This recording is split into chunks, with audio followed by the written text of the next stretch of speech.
운행 전 요금을 확정해 고객에게 지시하고 운행 후 요금을 받는 방식인 사전 확정 요금제를 국토부에 신청했고 국토부는 이를 승인했습니다. 한국소비자원은 미국 최대 쇼핑 행사인 블랙 프라이데이를 앞두고 해외 직구 거래가 늘어날 것으로 예상된다며 소비자 피해 주의를 당부했습니다. 소비자원은 블랙 프라이데이 기간에 판매자가 일방적으로 주문을 취소해 소비자가 할인된 가격에 물건을 구매하지 못하는 피해가 자주 발생한다고 말했습니다. 오늘은 북쪽에서 확장하는 고기압의 영향으로 전국이 대체로 맑고 추위가 누그러지겠습니다. 그러나 내일과 모레는 중부 내륙의 기온이 영하 5도 안팎까지 떨어져 다시 추워지겠습니다. 오늘은 건조주의보가 동해안 전역에 확대되면서 강원도는 물론 경북과 부산, 울산 지역까지 건조특보가 내려졌습니다. 김희수였습니다. KBS 1라디오 4시 경제뉴스를 마칩니다. KBS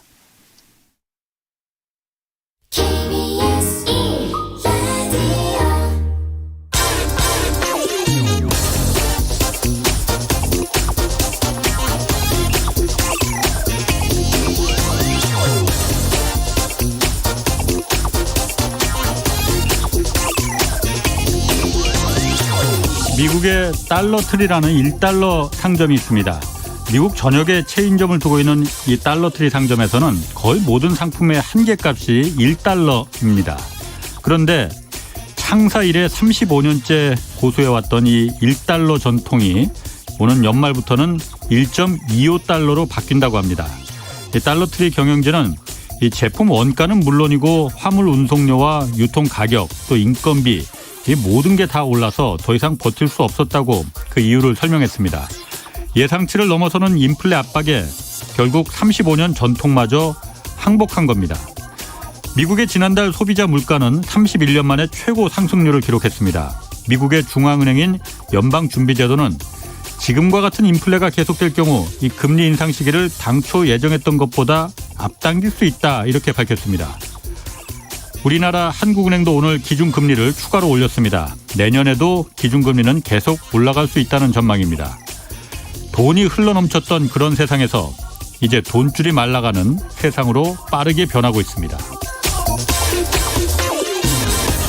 네, 경제와 정의를 다잡는 홍반장, 저는 KBS 기자 홍사원입니다. 이번 주 청취자 여러분을 위한 책 선물 이벤트 진행하고 있습니다. 개그맨 황현희 씨가 쓴 경제 에세이 비겁한 돈을 매일 4분씩 추첨해서 보내드립니다. 투자의 원칙과 기본을 담은 책 비겁한 돈 받고 싶은 분은 성함, 연락처 그리고 주소와 함께 짧은 문자 50원, 긴 문자 100원이 드는 샵 9730으로 문자 보내주시기 바랍니다. 자, 홍사원의 경제쇼 출발하겠습니다. 유튜브 오늘도 함께 갑시다.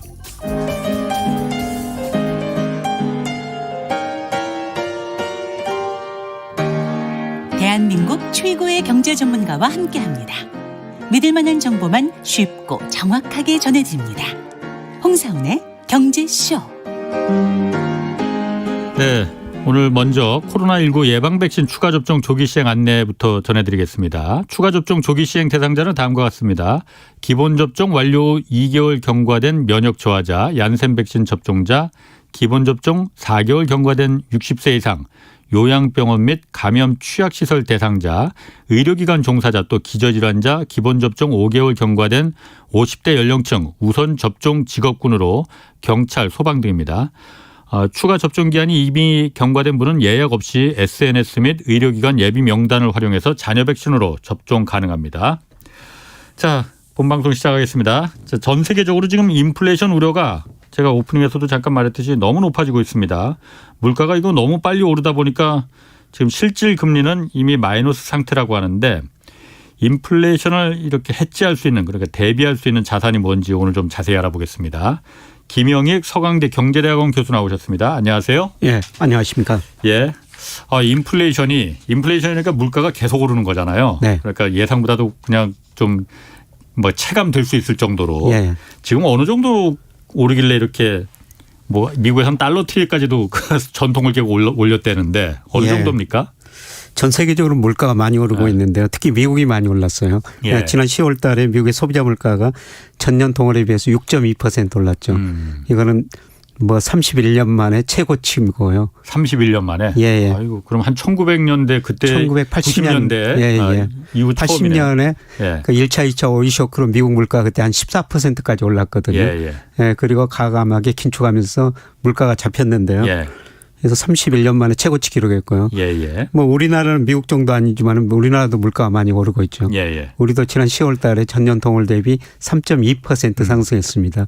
우리도 거의 그 10년 만에 예. 예, 최고치를 기록한 겁니다. 예, 예. 그러면은 물가가 지금 이렇게 오르는 이유, 뭐 누구는 그러니까 지금 공급 부족, 원자재 부족, 뭐 석유도 오르고 예. 그러니까 그래서 이제 물가가 오르는 거 아니냐. 예, 뭐 그렇게도 진단하고 예, 누구는 또 그냥 미국에 가보면 요즘 그렇다고도 해요. 그러니까 서로 너도 나도 사재기 하느라고 예. 마트에 물건이 매대 물건이 없을 정도라고 뭐 얘기도 하고 그럼 수요가 그만큼 많다는 얘기도 되고 예. 모르는 이유가 뭡니까 이렇게? 두 가지 다인 것 같습니다. 아, 다예요? 예. 우선 저 수요 측면에서 예. 미국 정부가 돈을 엄청 많이 썼거든요. 예. 예, 그러다 보니까 경기가 많이 회복되고 있어요. 예. 예, 그래서 미국의 성장 능력이라는 게 있는데요. 예. 지금 실제 성장 능력, 실제 GDP가 거기에 접근해 버리고 있거든요. 그래서 수요가 많아지니까 물가가 오르고 예. 또 물가가 오르니까 기대 인플레이션율도 많이 오르고 있어요. 기대 인플레이션. 네. 기대 인플레이션이 게 뭔지 좀 간단하게 설명해 주시죠. 앞으로 우리 이거 가게한테 예를 들어서 한국은행이 매월 그 가게한테 물어보거든요. 예. 물가가 앞으로 몇 % 정도 오를 것 같습니까? 예. 이렇게 물어보면은 우리도 그 얼마 전까지는 2% 안팎이었어요. 그런데 예. 최근에 2.7%까지 나와버렸고요. 그러니까 사람들이 마음속에 예. 아, 물가가 얼마나 오를 것 같느냐 앞으로 예. 예. 당신 마음속에는 예. 그러면 마음 그 기대 인플레이션이 높아지면은 예. 물가가 오를 테니까 지금 먼저 가서 막 사버리겠네요. 그렇죠. 물건을. 예, 그래서 지금 상품을 먼저 사는 경향이 있어가지고요. 예. 예, 수요 측면에서 물가 상승 요인이고요. 예. 예, 그다음에 공급 측면에서 유가 같은 게 원자재 가격이 정말 많이 올랐습니까? 예. 그래서 미국 같은 데는 유가가 오르면 그 다음 달에 소비자 물가가 올라버립니다. 바로 그 예, 예. 시차가 1개월 정도밖에 안 두고요. 예. 우리나라는 한 2개월 정도 시차를 두고 유가가 오르면 물가가 오릅니다. 예. 그래서 수요 측면에서는 사람들이 경제가 좋아질 것이다. 그래서 물건을 미리 사는 경향이 있고요. 예. 공급 측면에서는 뭐 원자재 가격이 상승하니까 예. 기업들도 상품가를 올릴 수밖에 없죠. 예. 예. 근데 요새 제가 기업 방문하면은 그 기업 CEO들이 고민을 많이 하고 있어요. 그동안 상품은 미리서 일정한 가격의 수주를 받아놨거든요. 예. 그런데 원자재 가격 생산 비용이 올라버리니까 그러네. 지금 이익이 줄어들고 있다는 겁니다. 예. 지금 견디고 있다는 거죠. 그럼 그 생산된 물건값을 올려야 되는 거잖아요. 그렇죠. 전가를 결국 시켜야 되는 거지 원래. 예, 결국 예. 물건값이 오를 수밖에 없다는 겁니다. 예. 그래서 지금 참고 있는데 예. 조만간 상품 가격을 올릴 수밖에 없다. 그래서 얼마 예. 전에 우리가 라면 값도 많이 올랐지 않습니까? 예. 예. 그 두 가지 말고 또 지금 그 두 가지 요인 말고 두 가지만으로 설명하기는 좀 너무 좀 많이 오르는 거 아닌가 그런 생각도 들거든요. 또 공급 측면에서 예. 옛날에는 과거에는 그랬어요. 전 네. 세계에서 원자재 중간재를 제일 싸게 생산할 수 있는 것에서 조달해가지고 상품 생산해가지고 자유무역을 했거든요. 예. 그런데 이번 코로나를 거치면서 그게 많이 쇠퇴돼 버렸죠. 예. 예를 들어서 미국에서 이 마스크를 생산 안 했었거든요. 예. 그런데 이번 코로나를 거치면서 예. 그것들을 자기들이 생산해야 되겠다는 예. 겁니다. 예.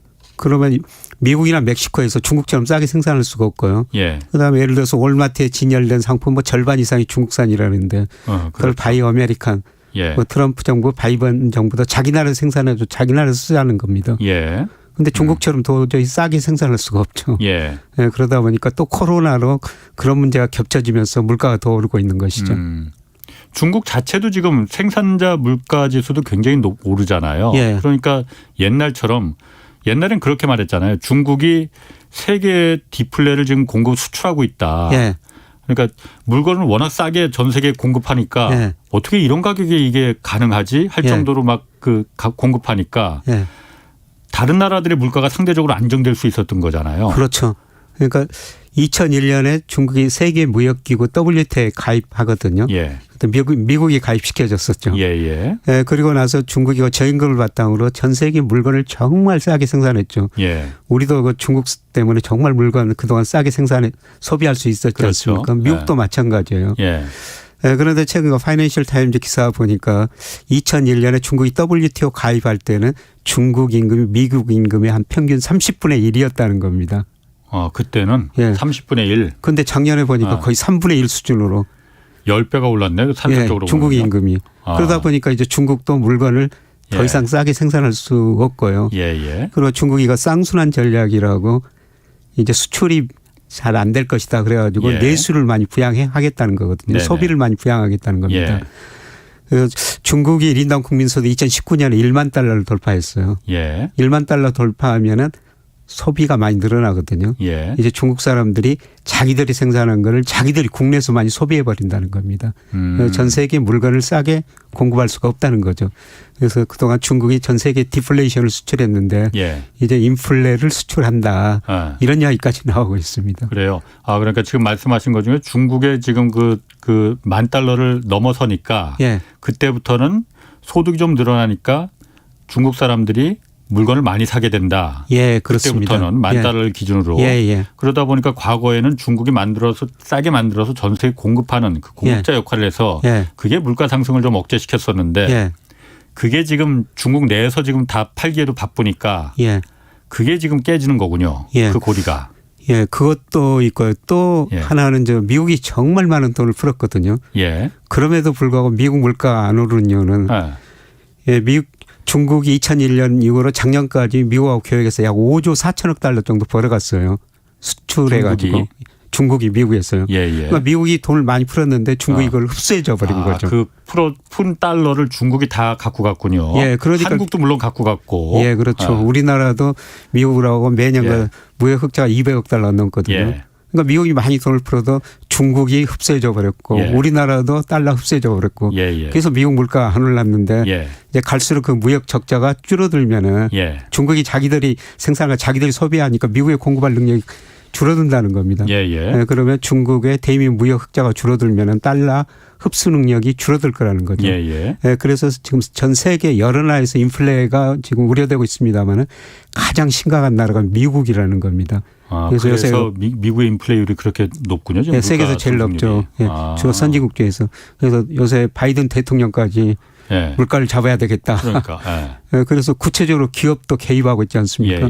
그 원유 생산업체들 너무 많은 이익을 챙기고 있다. 그러다 보니까 최근에 유가가 좀 떨어지고 있어요. 제가 이제 이해했습니다. 사실 제가 그동안 이거 하면서 미국의 물가 이제 소비자 생산 물가 상승률 뭐 이런 거 발표하면서 보면은 미국이 정말 한국보다도 2배 가까이 높잖아요. 아니 미국이 왜 이렇게 높지 이상하게 생각했는데 지금 김 교수님 말씀 들어보니까 달러를 풀어서 그걸 전 세계 다 달러가 퍼지는 그래서 다른 나라의 이른바 인플레를 전가시키는 역할을 했었는데 지금 그 고리가 지금 깨지고 있군요. 그렇습니다. 그래서 미국 내에서 달러가 더 이상 수출이 안 되니 미국 내에서 이게 물가 상승을 유발시키는 그 역할을 하는 거군요. 그리고 과거에는 중국이나 우리가 미국으로 수출해가지고 돈 벌어가지고요. 그 돈 가지고 미 국채를 좀 사줬었어요. 그렇죠. 지금도 많이 사지 않아요? 지금도 많이 사는데요. 중국이 많이 줄이고 있거든요. 그렇다 보니까 그 국채를 미 연준이 사고 있습니다. 그러니까 그 돈들이 미국에 찍어낸 돈들이 중국을 해외로 밖으로 나갔는데 국외로 나갔는데 지금은 미국 국내에 남아 있다는 거죠. 그래서 미국이 인플레가 다른 나라보다 조금 더 심각할 수밖에 없는 상황이죠. 그렇군요. 그러면 미국 같은 경우에 지금 그래서 이제 연준 의장도 그렇고 어젠가 왜 미국 연방준비위원회 그 이사회 FOMC라고 하잖아요. 그러니까 회의로 그게 공개가 되는데 긴축을 더 빨리 앞당길 수 있다 뭐 이런 얘기가 좀 거기서 나왔나 봐요. 그렇죠. 그러니까 11월 FOMC에서 테이퍼링을 결정했거든요. 매달 한 1,200억 달러 정도 모기지 채권 국채 사주다가 그걸 150억 달러 줄였어요. 그런데 이제 12월 14일 날하고 15일 날 우리 시간으로는 16일 날 새벽 3시에 발표가 되는데요. 그게 굉장히 중요한 의미를 담을 것 같아요. 그래서 이게 물가가 생각보다 더 빨리 오르니까 테이퍼링을 더 빨리 끝내겠다. 그리고 금리 인상 시점을 더 앞당기겠다. 뭐 이런 내용들이 나올 것 같아요. 그래서 9월 FOMC하고 12월 FOMC에서 거기 보면은 미국 경제 성장률, 뭐 실업률, 물가 몇 % 이렇게 예상을 해놓거든요. 아마 물가 상승률 이게 우리나라 한국은행이 오늘 올렸던 것처럼 미국도 올릴 것 같아요. 전망치를. 그러면은 돈 푸는 걸 더 빨리 줄이겠다. 테이퍼링을 더 빨리 끝내겠다. 그리고 빠르면 내년 하반기 가서나 금리를 인상할 것이다. 이런 전망이 지배적이었거든요. 그렇죠. 예. 그런데 이 물가 때문에 예. 그게 내년 상반기로 앞당겨질 수도 있다는 거죠. 상반기. 예. 빠르면은 6월, 7월 뭐 이 정도 얘기까지 나왔었는데 예. 그럼 그보다도 더 빨리 앞당겨질 수도 있다. 예. 그래서 12월 FOMC 발표문을 우리가 좀 면밀하게 관찰해야 되겠고요. 그다음에 연준 의장이 기자들하고 기자 간담회를 하거든요. 예. 예, 거기서 무슨 내용을 이야기하는지 그것도 예. 뭐 자세히 들을 필요가 있을 것 같습니다. 그렇군요. 말씀하신 FOMC라는 거는 그러니까 미국 연방준비제도 그러니까 미국 중앙은행에서 예. 자 우리 통화 정책을 어떻게 할 건지 예. 한번 다들 모여서 한번 우리 머리 맞대고 한번 회의 한번 해봅시다. 예, 예. 그래서 통화 정책을 결정하는 회의죠. 거기서. 예. 오늘 저 한국은행에서 우리 금융통화위원회라고 그렇죠. 금통이라고 그러는데요. 통화정책 방향 결정했지 않습니까? 예, 예. 금리 인상했었죠. 예. 그런데 FOMC도 우리 금통위하고 같은 겁니다. 사실 우리 금통위가 예. 미국의 FOMC를 본받은 거죠. 그렇군요. 예. 자, 그럼 말 나온 김에 한국은행이 오늘 그래서 그 금통위 금융통화위원회에서 예. 기준금리를 인상했습니다. 0.25%. 뭐 예. 예상했던 거예요. 예. 이주열 총재가 계속 인상해야 된다고 했었으니까. 예. 결국 이제 1.0%대 기준금리 시대로 올라갔죠. 예. 뭐 0.75%나 1.0%나 사실 제가 보기에는 뭐 거기서 거기 아니야. 그게 그렇게 크게 부담되겠어? 고작 0.25%인데 예. 그렇게 느껴지거든요. 예. 그렇지 않습니까? 그게 이자를 부담하는 입장에서는 예. 상당히 좀 크죠. 아하. 예. 그런데 금리를 인상하면 예. 전반적으로 가계가 이익이에요. 가계가 이득이다. 예, 가계는 저 금융자산이 금융부채보다 한 2배 정도 더 많거든요. 금융자산이 예금에 놓은 돈이. 그렇죠. 아하. 예. 그러니까 가계 전체적으로 이자가 오르니까 이자 소득이 늘어나죠. 예, 그런데 문제는 금융회사에서 돈을 많이 빌려 쓴 개인이나 자영업자 이 사람들은 그 상당히 좀 불리합니다. 그래서 한국은행이 0.25% 금리를 인상했을 때 작년에 우리나라 돈 빌린 사람들 찾으라고 좀 그런 용어를 쓴대요. 작년에 이자를 271만 원 부담했다는 겁니다. 1년에? 1년에. 아하, 돈 빌린 사람은 개인이요. 그런데 이번에 8월 달에 인상했고 이번 달에 또 인상했지 않습니까? 0.5% 포인트 인상하다 보니까 이자 부담이 271만 원에서 301만 원으로 한 30만 원 정도 올랐네. 이 정도 오른다는 겁니다. 그래서 이자가 금리가 오르면 전반적으로 가계는 금융자산이 부채보다 많으니까 전반적으로 이익인데 금융회사에서 돈을 빌려 쓴 사람들은 좀 어렵고요. 그리고 더욱 어려운 거는 자영업자들이죠. 맞습니다. 우리가 자영업자가 전체 취업자의 한 20% 550만 명 정도 되는데요. 이분들은 뭐 코로나 때문에 굉장히 어렵지 않습니까? 이분들도 그 부채가 금융부채가 832조나 돼요. 그러니까 이분들이 이제 금리가 오르면은 요새 장사도 안 되는데 그렇죠. 이자 부담이 올라가지고 더 어려울 수밖에 없죠. 그래서 금리라는 게 경제 전체적으로 보면 가게한테는 이익인데 이런 저 자영업자나 금융회사에서 돈을 빌려가지고 집 사고 주식 산 사람들 이런 분들한테는 좀 이자 부담이 올라가죠. 근데 그 이자 부담이라는 게 뭐 그러니까 그렇게 그 은행에서 돈 빌려서 주식 사고 집 사고 해서 투자 뭐 했을 때 거기서 그 자산이 불어난 가격이 굉장히 높잖아요. 그런데 0.75에서 1% 0.25%포인트 올라간 거 그거에 비하면 뭐 세 발의 피 아닌가 그게 무슨 부담이 되겠어? 라는 생각이 들거든요. 뭐 그동안 자산 가격이 올라가지고 문제가 없었는데요. 이제 저 금리를 올리면은 자산 가격이 하락 요인이 되거든요. 그래서 최근에 주가도 조정을 보이고 집값은 지금 오르다가 좀 멈칫 한다고 그럽니다만 결국 금리를 올리면은 자산 가격이 하락하고 소비가 이축되게 돼요. 그러니까 금리라는 게 뭐냐면 예를 들어서 제가 100만 원 가지고 있는데 지금 쓰면 굉장히 행복하거든요. 근데 금리가 올라버리면은 제가 현재의 소비를 줄이고 미래의 소비를 위해서 저축을 하게 되죠. 그 금리가 올라가니까 미래를 대비하기 위해서 지갑을 닫게 된다 이거죠. 그럼 소비가 줄어들고 경제 성장률이 차를 두고 낮아지고 경제 성장률 떨어지면은 또 자산가격이 떨어지니까요. 뭐 지금 뭐 자산가격이 올랐으니까 뭐 돈을 빌려도 별 문제가 없는데요. 자산가격이 떨어진다면은 이분들 이자 부담도 늘어나고 예, 그다음에 경제가 어려지면 일자리도 줄어들고 임금도 예. 별로 안 오르거든요. 예, 예. 그래서 부담이 늘어날 수밖에 없는 거죠. 지금 그리고 그 금리하고 가장 어쨌든 한국은행에서 금리를 올리는 이유 중에 하나가 뭐 물가 상승 압력도 있겠지만은 그 부동산 시장 안정이라는 이유도 있잖아요. 예. 그 부동산에는 어떻게 영향을 좀 미칠까요? 이번에 1%까지 이제 올라갔는데 예. 내년에도 또 올릴 가능성이 있을 것 같고. 예, 한국은행에서 이제 금리를 올린 이유 중에 하나가 금융 불균형을 해소해야 되겠다. 예, 예. 이 금융 불균형이라는 것은 부채 특히 가계 부채가 너무 많이 늘어났다. 예. 그다음에 집값 자산 가격이 많이 올랐다. 예. 이거를 해소해야 되겠다는 거거든요. 예, 예. 예, 그래서 저 금리를 인상하는데요. 그런데 제가 저 분석해 보면은 집값에 영향을 미치는 게 금리 대출 금액이 단기적으로 영향을 주지만 제일 중요한 게 경기거든요. 경기. 예. 예. 그래서 금리 1% 올렸다고 해도 집값은 별로 안 떨어질 겁니다. 예. 가장 중요한 거는 경기거든요.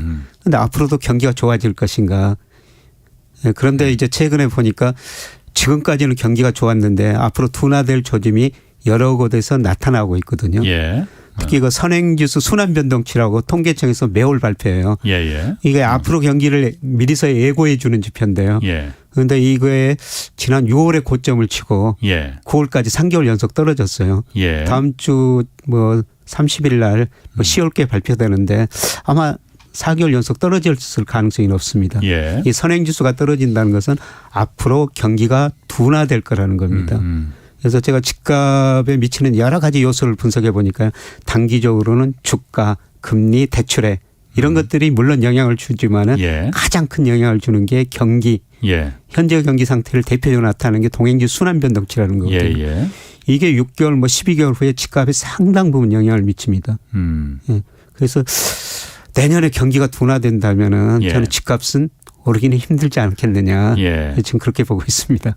오늘 아침인가요? 그 제가 그 CBS 라디오에서 국토부 장관이 아마 노영욱 장관이 나왔는데 그 얘기가 그 인상 머릿속에 남더라고요. 2013년 그때 집값이 크게 폭락하고 뭐 그런 시기가 예, 있었잖아요. 2010년 전후에. 그때 40%가 폭락했다. 예, 그거 맞습니다. 염두에 둬라. 예.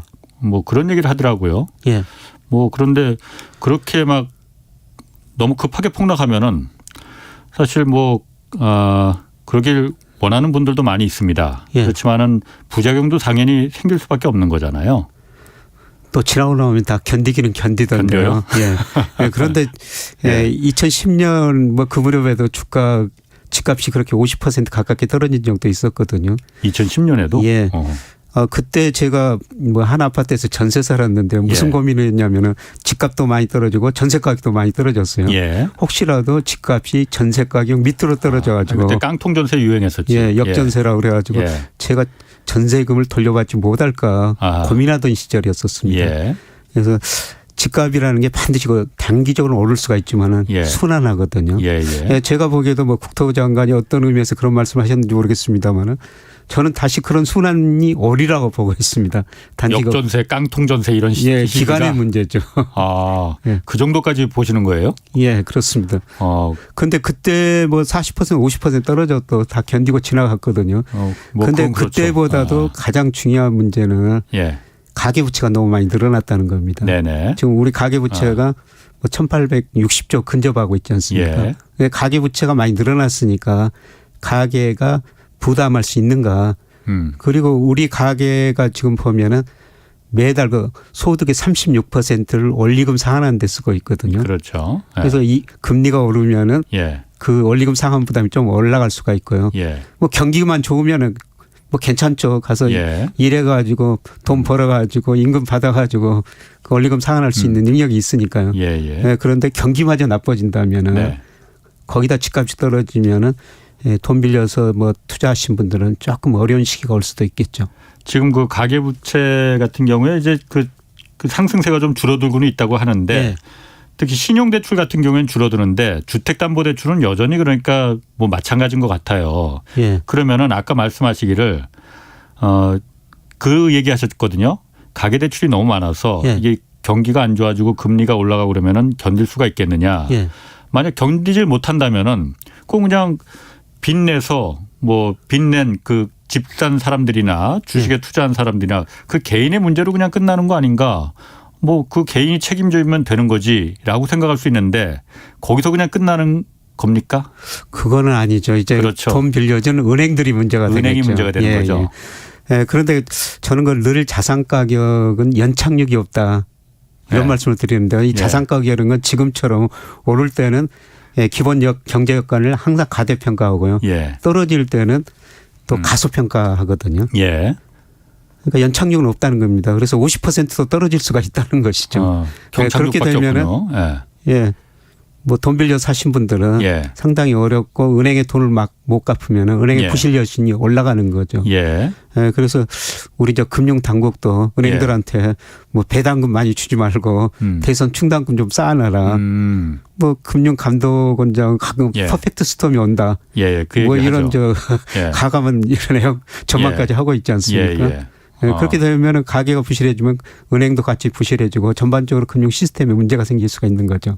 아니 그 부분이 사실 제가 이 경제쇼 하면서 뭐 그 여러 패널 분들한테 좀 물어보는데 사실 은행만 무너지지 않으면은 방어가 가능한 거잖아요. 항상 금융위기라는 게 경제위기와 금융위기는 좀 다른 게 금융위기라는 게 은행이 결국은 부실해서 무너지기 때문에 되는 거잖아요. 그럼 국가가 거기 어차피 들어가 버려야 되는 거고 국가 재정이 또 들어가야 되는 거고 그러다 보면 이제 재정도 또 위기가 되는 거고 연쇄적으로 이제 그 쓰러지는 거잖아요. 그러면은 지금 그렇게 말을 한단 말이에요. 그러니까 그 은행들은 어차피 지금 은행을 위협하지 않을 정도로 다 그 DTB니 뭐 여러 가지 그 대출 규제 한도에서 철저하게 하고 있기 때문에 다 담보도 확실하기 때문에 그거 은행을 위협할 정도는 아무리 가계대출 지금 많더라도 그 정도 아니다. 은행은 안 무너진다. 걱정하지 마라라고 얘기하거든요. 뭐 저도 뭐 은행 무너질 정도는 아니라고 생각하고 있습니다. 지금 은행 부실 여신이 뭐 1.6% 안팎으로 굉장히 낮거든요. 그래서 은행이 무너질 정도는 아닌데요. 근데 이게 우리나라 문제뿐만 아니라 전 세계적인 문제라는 거거든요. 전 세계적으로 금융 불균형이 너무 심화됐어요. 그러니까 2008년 글로벌 미국에서 금융위기가 시작도 전 세계로 확산됐고요. 그다음에 작년에 코로나로 전 세계 경제가 크게 침체에 빠졌지 않습니까? 그래서 각국 정부가 돈을 너무 많이 쓰고 중앙은행은 돈을 많이 풀다 보니까 각 경제주체 부채가 너무 많이 증가했거든요. 과거에는 이 부채 문제가 지역적인 문제였었어요. 그래서 뭐 80년대 남미 국가부도 이게 그다음에 97년 우리나라를 비롯한 일부 동남아 국가들 그 기업 부실 위기에 그다음에 뭐 그리스 같은 재정 위기에 이런 그 지역적인 문제였거든요. 부채 문제가. 그런데 이번에는 전 세계적으로 역사적으로 이렇게 전 세계적으로 모든 경제 주체 부채가 이렇게 많이 늘어난 적은 없습니다. 그리고 자산 가격의 거품이 제가 보기에는 미국에서 특히 심각하게 발생했거든요. 그런데 우리나라뿐만 아니라 전 세계적으로 금리가 오르고 경기가 둔화되면은 부채 문제 드러나고 자산 가격 거품 붕괴되면서 우리가 볼 수 없는 위기도 올 수가 있다는 것입니다. 그렇군요. 제가 지금 뭐 그 아까 금리 얘기하다가 지금 여기까지 왔는데 금리 얘기로 다시 돌아와서 자 요즘 보면은 그 실질 금리가 마이너스라고 해요. 그러니까 물가가 워낙 빨리 올라가니까 지금 실질 금리는 마이너스가 된다는 거죠. 좀 설명 좀 해주세요. 그러니까 피셔 효과라고 이제 경제학 교과서에 그런 단어가 있는데요. 물가 오르면은 금리도 올라야 된다는 거죠. 그런데 최근에 물가는 오르는데 금리도 물론 오르는데 물가 상승 속도를 못 따라가고 있습니다. 그래서 예를 들어서 지금 우리 소비자 물가 3.2% 지난 10월에 올랐는데요. 은행의 금리는 1%죠. 그러니까 실질 금리가 마이너스 2.2%.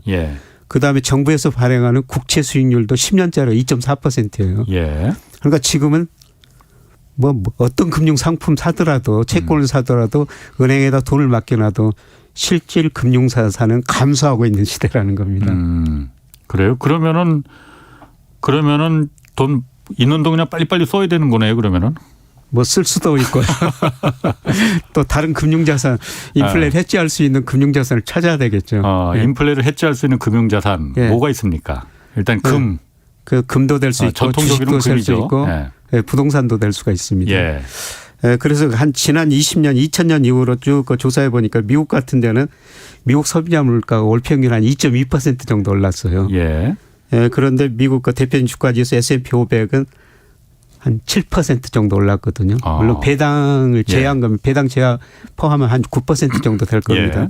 예, 그리고 미국 주택가격 20대 도시는 한 4.6%, 금이 10% 올랐어요. 금이 평균. 제일 높네. 그러면. 예, 그렇습니다. 예, 그래서 요새 뭐 신문에 보면은 강남 분들이 금을 사고 있다. 예, 그것도 인플레 해치 수단이다. 이런 이야기죠. 그다음에 우리나라도 물가가 지난 거 20년 동안 2.3% 올랐는데요. 우리나라 코스피는 9.1%. 그다음에 아파트 가격 KB 국민은행에서 쭉 발표를 하는데 전도시가 5.4%습니다. 그러니까 집이나 주식이 장기적으로 보면 인플레를 해지하고 훨씬 남았다는 것입니다. 네, 그래서 인플레가 오면 우리가 주식도 사고 집도 사고 부동산 투자를 해야 된다는 거죠. 인플레가 오면은 오히려 그러면은 그 인플레이션율과 그 각종의 자산 가격 그 상승률 아까 말씀하신 대로 뭐 부동산이든 주식이든 그 상승률이 아까 말씀하신 대로 그러면은 자산 가격 상승률이 더 낮다는 얘기죠. 그러니까 자산 가격 상승률이 소비자 물가 상승률보다는 더 높았더라. 소비자 물가 상승률보다는 더 높더라. 그래서 그냥 장기적으로 보면은 인플레 시대가 오든 안 오든 우리가 주식도 사고 집도 가지고 있어야 된다. 그런 의미인데요. 그런데 문제는 지금 당장 주식 사고 부동산 사야 되느냐. 제가 말씀드리고 싶으면 그거는 아니라는 거죠. 모든 자산 가격이 순환이라는 게 있거든요. 예를 들어서 주가가 물가 상승률에 한 1년 정도 선행해서 움직여요. 1년 정도? 주가가 미리서 오른다는 거죠. 그래서 주가가 모든 경제 변수에 선행하거든요. 그래서 주가가 오르면은 경기가 회복되죠. 그래서 그렇죠. 경기가 회복되면은 또 소비가 늘어나고 고용률이 늘어나고 그다음에 집값이 오르고 주가가 오르면은 또 부의 효과로 오르죠. 제가 부자가 된 것처럼 또 소비를 늘리거든요. 소비를 늘리면은 시차를 두고 물가가 오릅니다. 그렇겠죠. 물가가 오르면은 시장 금리가 아까 피시의 효과라고 그랬습니다만 시장 금리가 올라요. 그다음에 물가가 오르면은 한국은행이 중앙은행이 가장 중요한 목표가 물가 안정이거든요. 금리를 인상해 버립니다. 금리를 인상하면 시차를 두고 주가가 떨어지고 경기가 둔화가 되죠. 그래서 이런 순환 사이클에서 지금 어떤 국면인가 그거를 판단하고 주식 비중, 채권 비중 뭐 이런 걸 조절해야 된다는 것이죠. 현재는 그럼 지금 어떤 상태예요, 그러면은? 지금 경기 정점 무렵에 있는 상황입니다. 그래서 주가가 오르고 경기 회복되고 물가가 오르니까 시장 금리 오르고 중앙은행이 금리를 인상하는 단계거든요. 이게 경기 정점 무렵에 나타나는 현상이에요. 그러면은 이제 시차를 두고 금리를 올리면은 자산 가격 떨어지고 경기가 나빠지는 국면입니다. 경기가 나빠지면은 자산 가격 주가가 한 단계 더 떨어지죠. 그래서 장기적으로 보면은 제가 이런 주가가 뭐 소비자 물가보다 더 올랐으니까 뭐 주식 투자 해야 된다 그러는데 지금 경기 국면으로 보면은 경기가 거의 정점 무렵에 있으니까 지금은 주가는 떨어지고 시차를 두고 앞으로 경기가 나빠지는 국면이라는 겁니다. 경기가 나빠지면 주가는 또 한 단계 떨어지죠. 그러면 지금 뭘로 경기를 판단해야 되느냐. 그러니까. 이게 그게 가장 중요한 문제거든요. 지금 사실 우리나라 경기로만 보면은 수출도 역대 최고 기록 계속 경신하고 그렇게 나빠지는 것처럼 보이지 않는데. 지금 수출 증가세는 이제 좀 둔화되고 있습니다. 증가세는 좀 둔화되고 있군요, 지금. 그래서 근데 정점에서 지금 내리막길로 가기 직전이군요, 그럼. 요새 우리나라 투자자들이 아니 미국 주가는 오르는데 왜 우리 주가는 못 오르냐. 그거는 경제 성장 구조에 있어요. 우리 GDP에서 소비가 차지하는 비중이 46%고요. 수출이 44% 정도 됩니다. 미국은 소비가 차지하는 비중이 70%고 수출은 12%밖에 안 돼요. 그런데 우리나라는 수출이 많으니까 수출이 경제 성장에 아주 중요한 영향을 미치죠. 그런데 그동안 사람들이 집에 있으면서 내구재는 많이 사버렸거든요. 집에 있으면서 가전제품 바꿨죠. 노트북 바꿨죠. 일부 사람들은 자동차를 많이 사버렸어요. 그러니까 미국 그 소비 패턴 보니까 그 내구재 소비가 지난 4월이 정점이었고요. 지금도 좀 늘어나고 있습니다만 월별 소비 금액이 10월 것 봐도 어제 저녁 발표됐습니다만 4월보다는 낮아요. 그래서 우리가 미국으로 가전제품 뭐 자동차 이런 거 많이 수출하는데요. 미국 사람들이 이게 덜 쓴다는 것이죠. 아, 이제? 예. 그리고 미국 사람들이 여기서 소비하는 건 좀 코로나가 진정돼 이제 코로나로 간다고 그래가지고 예. 그동안 옷도 사고 신발도 샀는데요. 이제 서비스 소비를 늘리고 있습니다. 근데 미국은 서비스 소비가 소비 중에서 한 65% 정도를 차지하고 있거든요. 예. 서비스 소비가 늘어나니까 미국 GDP 중에서 소비가 70%인데 예. 미국 경제는 상대적으로 우리보다 나을 것이다. 기업 수익도 그렇죠. 괜찮을 것이다. 예. 그런데 우리나라는 내구재를 많이 수출하는데 지금 수출이 좋다고 말씀하면 지금까지는 좋습니다. 예. 그런데 수출 증가세가 여러 군데서 좀 둔화되는 조짐이 나타나고 있거든요. 예. 그래서 우리나라 뭐 삼성전자, LG전자, 현대차 올해 영업이익 엄청나고 있어요. 예. 이렇게 이익은 많이 내는데 왜 주가가 못 오르느냐. 내년에 안 좋을 거라는 거죠. 내구재를 이미 많이 그렇죠. 사버렸으니까 세계 예. 사람들이. 예. 제조업 국가들이 그래서 전망이 안 좋게 분석이 나오는 게 그런 이유 때문이라 이거죠. 예, 그렇습니다. 주로 그러니까 서비스를 위주로 하는 국가들이 전망이 좋고. 예.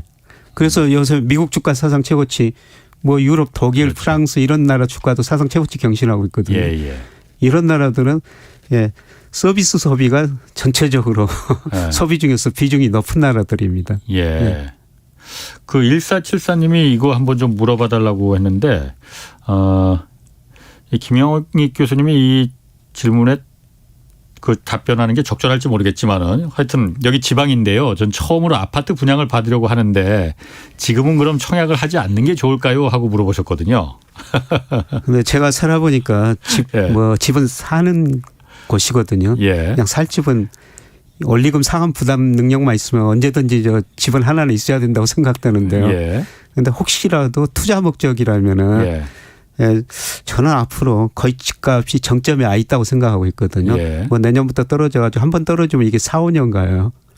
오랫동안 좀 돈을 빌려서 집을 사신 분들은 고생을 하셔야 될 것 같습니다. 이런 의미에서 투자 목적이라면은 지금 뭐 집을 사시는 거는 조금 저는 바람직하지 않다 이렇게 생각하고 있습니다. 이분은 뭐 처음으로 아파트 분양을 받으려고 한다는 거 보니까는 뭐 이게 투자 목적은 아닌 거. 투자 목적은 아니면요. 실수요를 하시는 것 같고. 근데 대신 뭐 원리금 상환 능력이 있는가 그걸 좀 계산하셔야 되고요. 뭐 그것만 있다면은 뭐 집은 한 채는 있어야 되거든요. 그렇군요. 제가 그리고 또 하나 요즘 그 환율 있지 않습니까?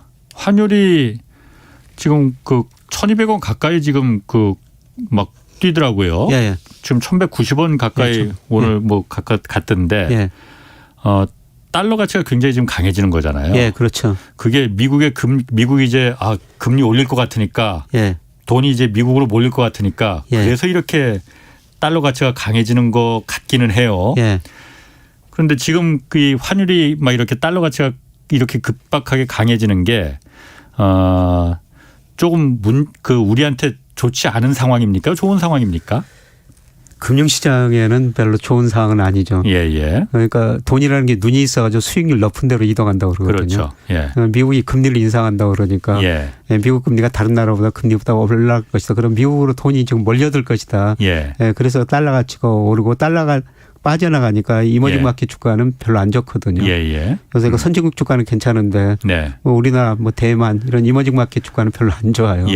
앞으로 미국이 금리를 인상하고 달러 가치가 강세로 갈 것이다. 그래서 금융시장에는 별로 안 좋고요. 근데 우리 수출 입장에서 보면은 뭐 환율이 오르면 오를수록 우리 수출 경쟁력은 올라가는 거죠. 그런데 문제는 이 달러 가치가 언제까지 강세로 갈 것인가. 저는 뭐 달러 강세는 일시적이라고 보고 있습니다. 미국 그 대내 불균형이 워낙 심화됐거든요. 미국 경상수지 적자가 지금 지속할 수 없을 정도로 확대되고 있고요. 미국 그 대순자산이 한 15조 달러가 넘어요. GDP 대비 68%. 그래서 이런 걸 보고 뭐 국제 신용평가 회사들은 미국 신용등급, 국가 신용등급 낮춰야 된다. 뭐 이런 이야기까지 나오고 있고요. 그리고 미국이 금리를 올리긴 올리지만 그래도 우리 금리가 미국 금리보다 더 높습니다. 그래서 우리 10년 국제 수익률이 2.4%. 미국은 지금 1.6% 안팎이거든요.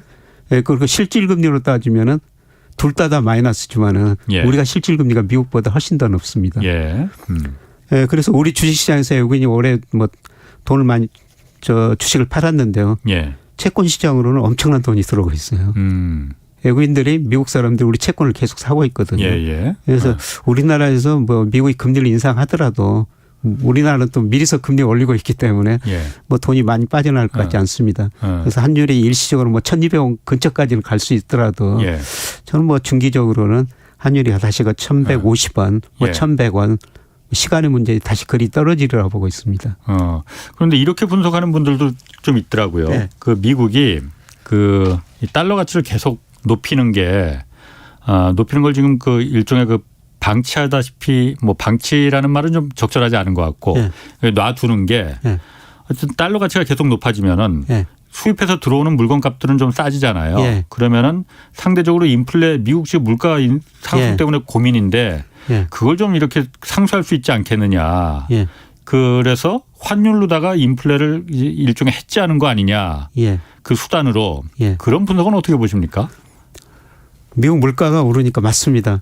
달러 가치가 오르면은 미국이 수입을 상대적으로 싸게 해가지고 물가 안정에 기여를 하거든요. 이런 측면에서 보면은 단기적으로 달러 가치가 오를 수가 있는데 그런데 미 달러 가치는 거는 장기적으로 미국 경제가 세계에서 차지하는 비중이 얼마나 되느냐 이거하고 거의 같은 방향으로 움직이거든요. 그런데 미국 경제가 세계에서 차지하는 비중이 2000년에 32%였어요. 근데 2000년에 미국에서 IT 거품이 붕괴되면서 2010년에는 거의 24%까지 떨어졌거든요. 근데 작년에 25%인데 IMF가 최근 전망해 놨는데 2026년까지 미국 비중이 더 줄어들 거라는 겁니다. 더 줄어든다. 그러면은 달러 가치가 떨어진다는 거죠. 그래서 단기적으로 장기적으로 보면 달러 가치가 하락이고요. 뭐 단기적으로는 미국 금리 인상하고 뭐 미국 물가 때문에 달러 가치가 일시적으로는 오를 수가 있습니다. 그런데 저는 이 달러 가치 상승이 추세적은 아니라고 생각하고 있습니다. 그래서 큰 흐름 보면은 달러 가치가 그동안 2번 폭락했었거든요. 85년도 9월 미국이 어려우니까 플라자 합의를 유도했었죠. 일본, 독일 데려다 놓고 야 우리 어려우니까 달러 가치 하락 약속 유도하겠다. 너네 엔마르크 강세 유도해라. 그거가 그때 달러 가치가 한 50% 정도 떨어졌었고요. 그게 그때는 가능했었나 보죠. 그래도. 지금 또 그렇게 하자고 하면은 이제 한번 대인 경험이 있어갖고 어느 누구도 따르지는 않을 것 같은데. 지금은 안 할 겁니다.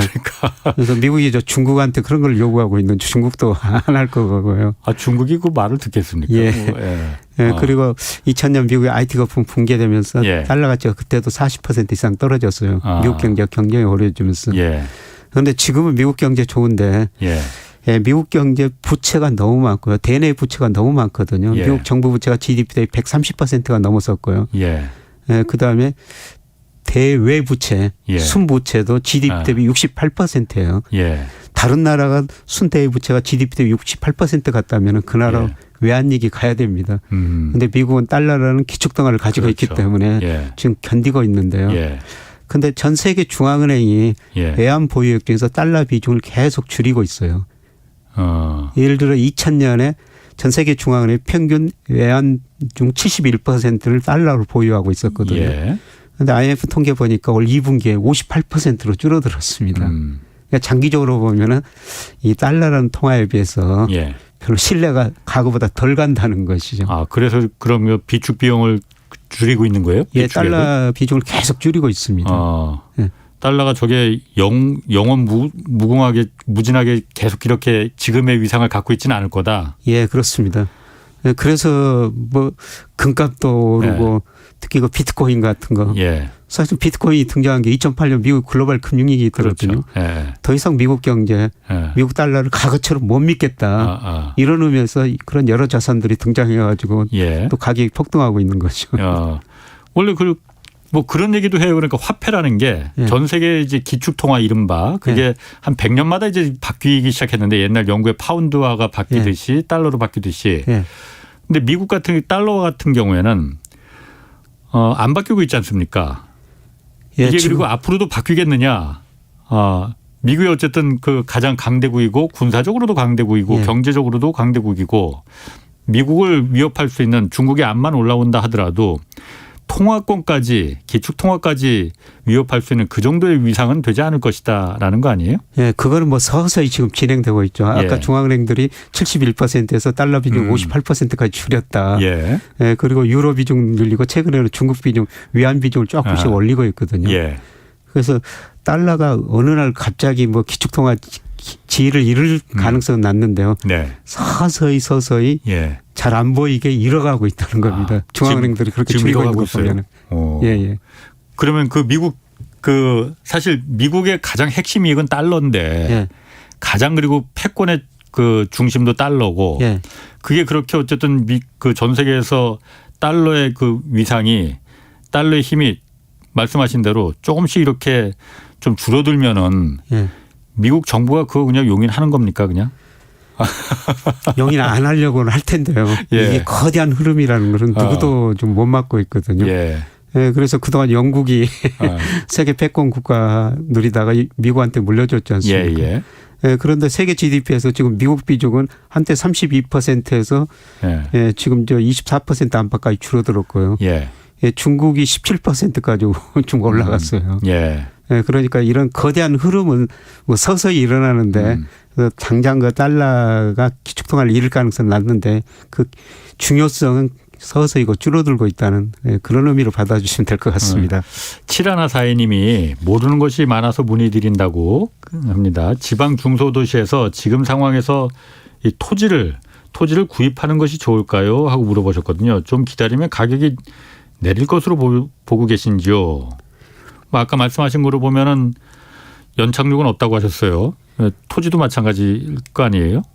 제가 부동산 전문가는 아닙니다. 부동산은 첫 번째, 두 번째, 세 번째도 위치다. 뭐 위치가 좋은 거는 차별화가 될 수가 있는데요. 예.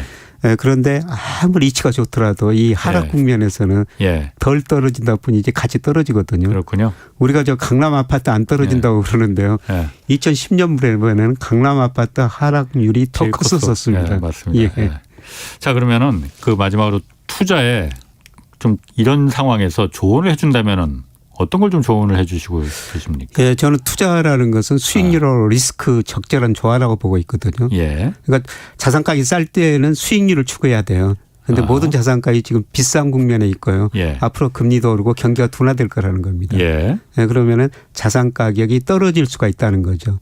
이럴 때는 리스크 관리를 잘해야 된다. 예. 리스크 관리라는 건 뭐냐면은 위험 자산 비중을 줄이고 현금 자산을 좀 늘려야 된다는 겁니다. 현금 자산이라는 게 은행 이자일 수도 있고요. 은행 예금. 물론 실질 금리는 마이너스인데 그 자산 샀다가 떨어지면 마이너스 폭이 더 커지거든요. 그리고 국채 같은 안전자산 좀 만기가 짧은 거 반드시 순환하거든요. 저는 뭐 내년 하반기 혹은 2023년 상반기에 정말 자산을 싸게 살 기회가 오리라고 보고 있습니다. 그래서 지금 뭐 은행 예금 같은 거 가지고 있어 실질금리는 마이너스인데 뭐 그런 위기가 오면은 모든 자산을 싸게 살 수가 있거든요. 그러니까 제 주변에 그 부자들 많은데 두 가지예요. 그런 위기 때 현금이 있었고요. 그다음에 또 용기가 있습니다.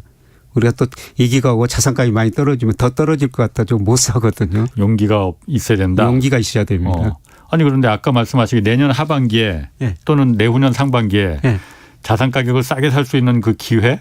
그게 그 궁금한 쏙 들어오는데 그 뭔지 좀 얘기 좀 해주세요. 왜 그러니까 그때 그렇게 싸게 살 기회가 오는 거예요? 지금 전 세계적으로 앞서 말씀드린 부채가 너무 많고 그다음에 자산가격 거품이 발생했다는 것이죠. 그런데 그 두 가지 문제가 금리 인상 경기 둔화로 터질 것 같다는 겁니다. 그래서 예를 들어서 짐 노저스라는 사람이 우리 나이로 80세인데요. 그분이 이야기하는 게 자기 평생 보증했던 글로벌 경제 위기가 앞으로 1, 2년 내에 올 수가 있다. 그런 위기가 오면 자산 가격이 폭락하지. 폭락했을 때 우리가 싸게 살 수 있다. 뭐 국내 자산뿐만 아니라 전세 해외 자산, 해외 자산도 뭐 싸게 살 수가 있는 것이죠. 국내 자산뿐만 아니고 해외 자산까지도. 그래서 지금은 모든 자산 가격이 고평가된 영역에 있기 때문에 지금은 수익률보다는 좀 수익률은 뒷전으로 놔두고 리스크 관리를 좀 하다 보면은 굉장히 싸게 살 기회가 올 거라는 겁니다. 그러니까 지금은 그러니까 함부로 뭐 돈 있다고 해서 그냥 어디 뭐 덜컥 사지 말고 그냥 현금으로 실탄을 좀 준비하고 있다가 내년 하반기에 기회를 노려라. 근데 그 시기는 뭐 저도 정확히 모르는데요. 예. 그런데 제가 뭐 그동안 예측하면서 뭐 위기는 몇 번 잘 맞췄었거든요. 예. 근데 저는 그런 위기가 앞으로 1년 내에 오리라고 보고 있습니다. 그랬을 때 그때를 적절한 기회로 활용하시면 될 것 같습니다. 아까 뭐 짐 로저스가 잠깐 그 얘기했다고 하지만은 아까도 잠깐 그 얘기는 하셨어요. 그러니까 지금까지는 어떤 경제 위기, 금융 위기가 그 지역별로 나눠서 했는데 글로벌 전 지구가 다 같이 다 같이 부실해졌거든요. 그게 퍼펙트 스톰이라고 말할 수도 있는 거예요, 그러면. 예, 그렇죠. 그게 금감원장 이야기하는 퍼펙트 스톰. 그런 거죠. 전 세계가 전 지구가 다. 그 부채 문제, 자산가 거부 문제 이 두 가지가 문제가 터지면은 그야말로 퍼펙트 스톰이죠. 그럼 그거는 역사상 그러니까 한 번도 우리가 경험해 보지 못했던 거잖아요. 그렇죠. 이번에 그럼 처음 경험해 보는 거예요? 저는 그 가능성이 상당히 있다고 지금 보고 있거든요. 그래요? 만약 그렇게 되면 그러면 어떻게 그러니까 어려워지는 거예요? 그러면은 우리 그 지역적으로만 그 위기가 되는 거랑 전 세계가 같이 다 어려워지는 거랑. 자산 가격이 폭락하고요. 그다음에 기업들이 정말 이제 구조조정을 많이 해야 될 겁니다. 지금도 우리 기업들 35%가 영업이익 내가지고 이자도 못 갚거든요. 기업들이 많이 구조조정할 수밖에 없고. 이제 시간이 다 돼서 이번 주 경제쇼 플러스에서 계속 좀 얘기하겠습니다. 김영익 서강대 경제대학원 교수 함께했습니다. 고맙습니다. 고맙습니다. 자, 오늘 여기까지 하겠습니다. 홍사원의 경제